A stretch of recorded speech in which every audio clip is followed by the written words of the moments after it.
Mr. Gray. Thank you.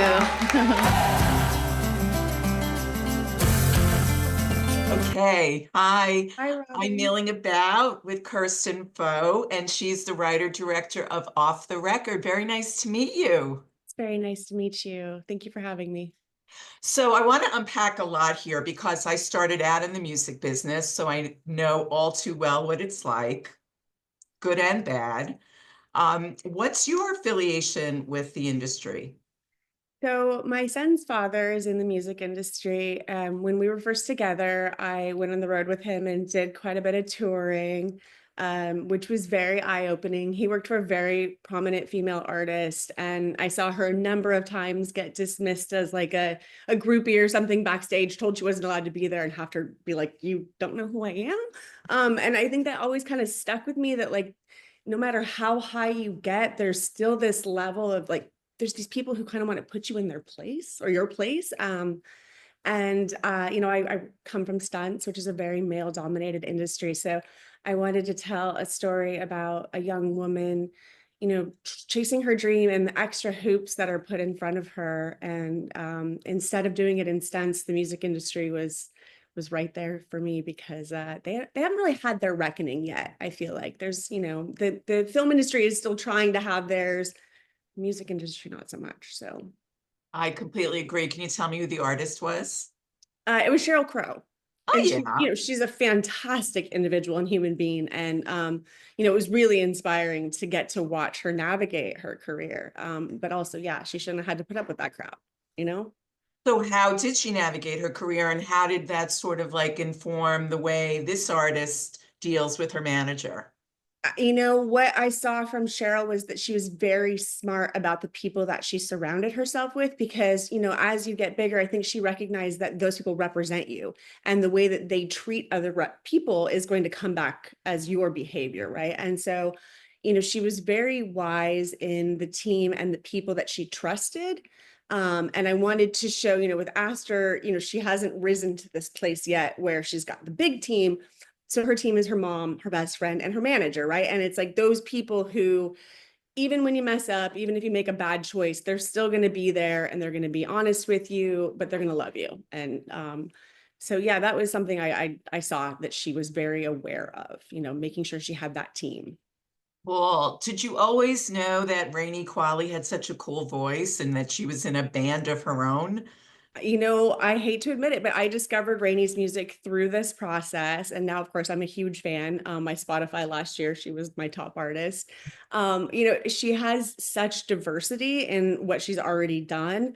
I think she can honestly do anything. And it was really fun to throw some different stuff at her with this project and see how she came. Rainey brought so much to this. The character and the experience is something that she's pretty familiar with. It mirrors some of her own life experience. And, we even cast her real life best friend, Olivia Sway, as her best friend in this. So, I think. What about her musicians from her band? Were they in the film as well? No, so we had just we brought some different musicians in, and she's had a couple of different people that she's worked with. But yeah, we have a couple of original songs that we're releasing from the movie, and she's going to continue to do great things. I know she's a huge talent.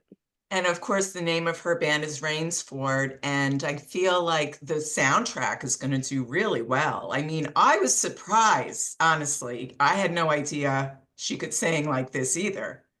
The scene where we filmed the desert where she's singing in front of the fire, we used the audio that we recorded then. I mean, because she did such a fantastic job. And, like I think Ryan, some of his emotion in that take is real, because he's like, oh my gosh, like we knew she could sing, but, to just hand someone a guitar in front of a huge crew in a big empty room and be like, make this sound good. That's a challenge, So yeah, she's amazing. And I love your supporting cast. Oh my gosh, Rebecca De Mornay. Hello. I Yes. recognized her right off the jump. Oh, she was so good too. We had so much fun when she was there. She's great.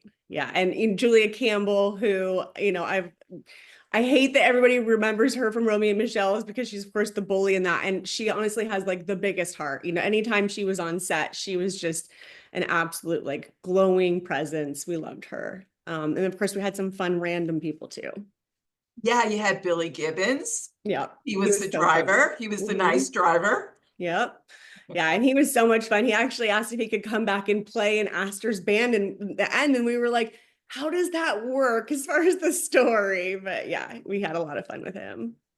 So would you say your connections in the music business kind of like gave you an open door to some of these people to just pick up the phone and say, come play with us? Well, we also had the great fortune of having an executive producer named Jim Irsay, who he's known for his role in the NFL. He owns the Indianapolis Colts, but he's as much as he loves football, he may actually love music more. He's a huge music fan, so he and Billy Gibbons are friends, and then of course that's the Peyton Manning connection.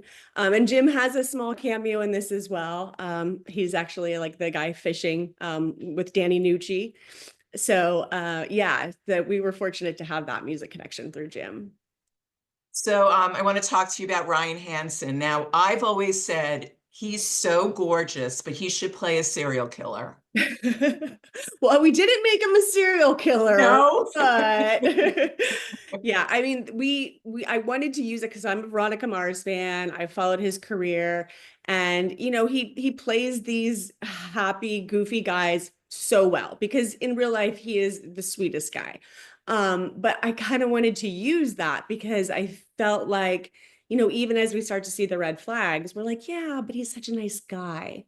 And I think women who have really been through these love bombing situations, these guys aren't puppy kickers, right? They're not going to just like come right out and be jerks. Usually there's ways to, layer it and hide it. And so I thought that Ryan could really effectively do that. And, he lives in Hollywood. He's surrounded by people that do treat people this way. So he was able to find some inspiration in his own personal experiences, but not him personally. Because when we say cut, it was so great to have this, nice, supportive guy who was the opposite of his character. I mean, he came onto this because he has daughters, which I think is really great. Yeah. I never knew that he had, he was married. He keeps his personal life so tight. He You know. does. He's married to his high school sweetheart. And Aw. yeah, I mean, like I said, he's got the biggest heart. He really does. So as a stunt woman, I'm sure you're still doing, you're still dipping your toe into that world, maybe from time to time. Yeah, I actually spent the summer working on a new project. I was doubling Adria Jana, and I spent my summer stealing cars with Charlie Hunnam. So it was really rough. It's a great life.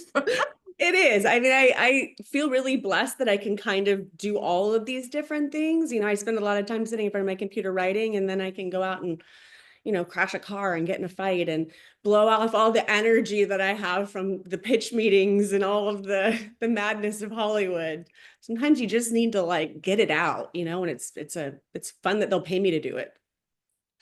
It must have been a really great shorthand for you to direct those kinds of, maybe they weren't fight scenes, but the physical scenes. It must have been easier for you to do. Yeah, it was. And, I had a fantastic stunt coordinator, Jess Harbeck, that came in, and I really let Jess run that stuff. I think that stunt coordinators should be given, the power to run the set when there's doing action. I see a lot of directors that like second guess, and safety is number one. Coming from stunts, for me, it's not just keeping the cast safe, but the crew safe as well. And so, yeah, Jess Harbeck really is the one who he took over and did all of the action and was a second unit director on that stuff. I definitely could have done it, but I don't feel like if I'm the director, I'm there to do my job as the director. And I had such a fantastic team, and I really wanted to give those people the space to do their great work too, right? Yeah. And they did. So Have you ever had a close call doing a stunt?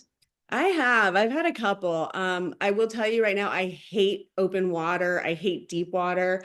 I worked on The Affair for years, and I did the scene where Allison drowns, and it was a minute and a half long because there's a whole monologue over it. And like the New York Times even was like, oh, we got very uncomfortable during this scene. And I was like, you think you were uncomfortable? Like you didn't vomit afterward, probably. I did.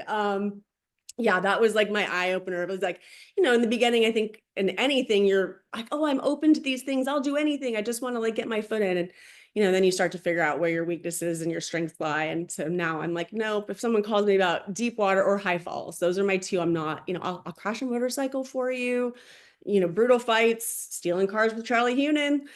Those are all great things, but yeah, no more deep water stuff. I'm good on that.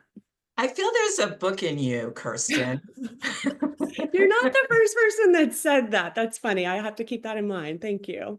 Yeah, I mean, we're finally honoring stunt people for the Oscars. Hello, finally. So a lot of people aren't aware of really how hard a job it is.